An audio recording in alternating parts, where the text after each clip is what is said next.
Arrateko igoera beti izan da euskal automobilismoaren lasterketa klasiko. Hainbat urtetan zehar Espainiako txapelketako proba izan ondoren, azken urteetan txapelketatik kanpora izan da, Euskadiko txapelketarako puntuak izan dira jokoan bakarrik, eta datorren urtean maila igoarazi nahian aurten inspekzioa edo ikuskapena pasa dute antolatzaileek. Hori dela eta aurten Arrateko igoera ez da izan Euskal Autonomia Erkidegoko txapelketarako lasterketa izan.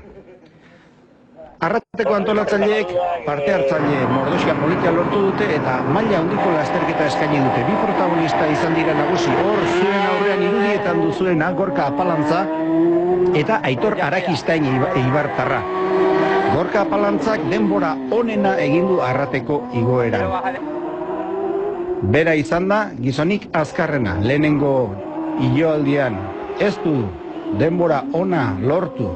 Arazo mekaniko batzuk direla medio, baina benetako txandan, hau da, lasterketako txanda ofizialean, bera izan da azkarrena eta markarik onena egin du lasterketa irabaziz. Pantxo Egozku izan da honen arerio zuzenena, baina Apalantzak Egozkuek baino 3 segundu azkarrago egin beharreko lana.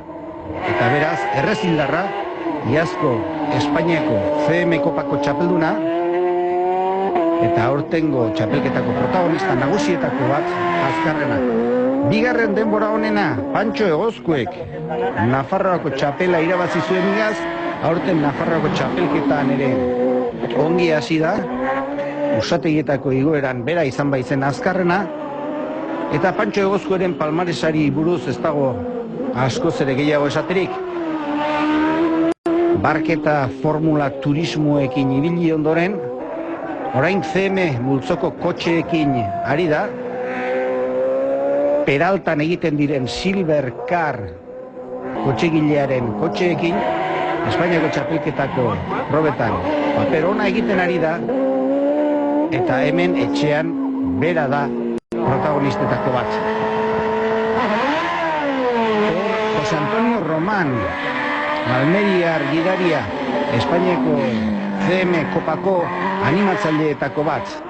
Gaur egon, behin-behineko sailkapenean gainera, bigarren tokian dago Pedro Rokaren atzetik eta Gorka Apalantzaren aurretik. Baina gauza oso estua dago eta txapelketa hasi baino ez da egin. Eta hori kontutan izan da, Gorka Apalantzak iaz erakutsi zuena berriz lortu nahi du. Gipuzkoako txapelketari dagokionez gainera, Gorka Apalantza izan da azkarrena, izan da honena Arrateko igoera. Apalantzaren ondoren 3 segundu beranduago Pantxo Egozkue eta Jose Antonio Romanek, iruditan duzuen honek, segundu bat gehiago behar izan du. Ara, bigarren Gipuzkoarra, Franco laugarrena, denbora ordenari begira, ez jakina txapelketari begira, kotxe berria hartu du. BRC 05 evoluzionen aginduetara eginduen lehenengo lasterketa. Arraten kotxea pixka bat ezagutzeko eta diferentziak ikusi eta neurria hartzeko kilometro batzuk egitera etorri da. 4. postuan bukatu du. Lehen entrenaldian bera izan da azkarrena, baina ondorengoetan ezin izan du aurrekoekin batera ibili. Hurrengoa, Aritz Egozkue 10 motelago ibili da. 10 hain zuzen ere. Eta hor Aritz Egozkue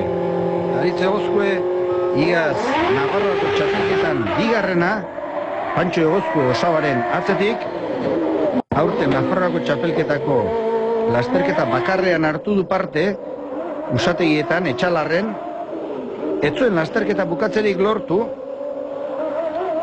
eta hemen ez da ez berak nahi bezain azkar ibili. Beste batzuetan, Pantxo Egozkueren gandik gertuago ibiltzen da, ez da ahaztu behar, Pantxok hemen Arraten 3 aldiz irabazi duela, 88, 89 eta 95ean. Eta beraz, Arrateko zoko eta trampa guztiak ederki ezagutzen dituela. Aritz Egozkuen azken metroak eta hurrengo protagonista Aitor Erro.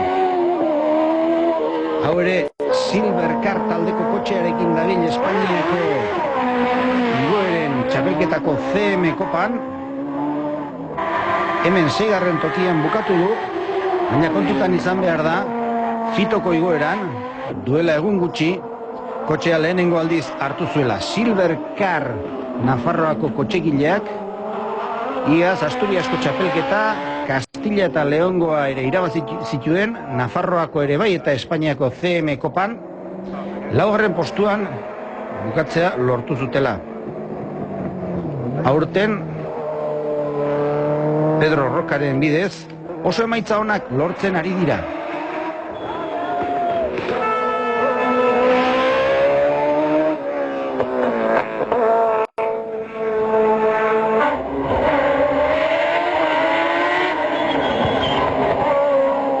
Aitor Errok, Osela veteranoak kendu zuenetik, makina bat burua uste gainetik kendu ditu. Egoi Eder, Eguzki Sport eskuderiako gidaria duzue irudietan, denboratan 7. eta lehenengo turismoa baino 4 azkarrago bukatu du.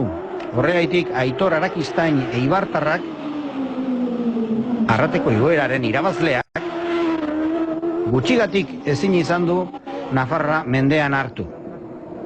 Aitor Arakistainen lehenengo lasterketa, lehenengo mendi igoera ez da ahaztu behar.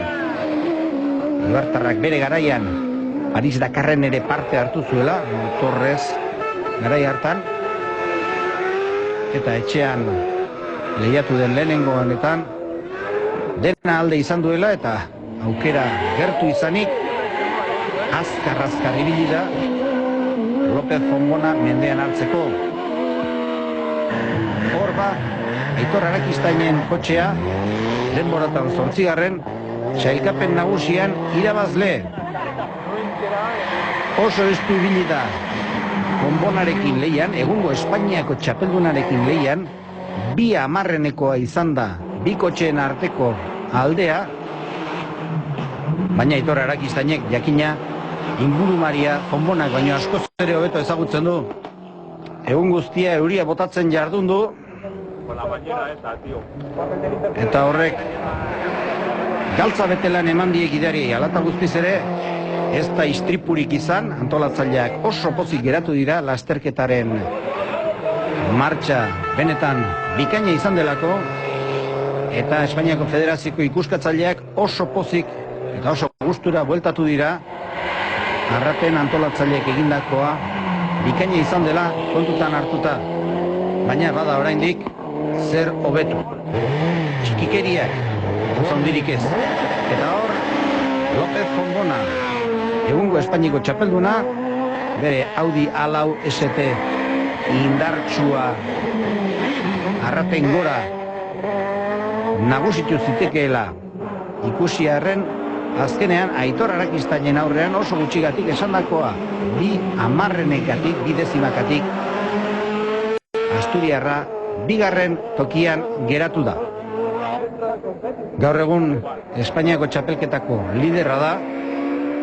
Lehenengo lasterketetan Andres Vilariñok lehia estua izan zuen berarekin, Vilariño nagusitu zitzaion, baina Vilariñok Espainiako txapelketa utzi eta Europara bueltatzea erabaki zuenean, Jose Antonio López Fonbonak ez du kontrakorik izan, ez du oraingoz kontrakorik. Hor txuz jaio, lasterketa oso ona egin.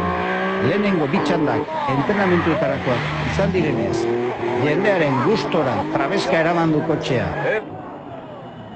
eta ikuskizuna eman du, baina azkenekoan txanda nagusian zuzen ibili da, kotxea apenas trabeska ipini gabe, denborarik galdu gabe, eta lehenengo postuetan sartu da, turismoen artean 3. eta denboratan 10. izan da. Danetik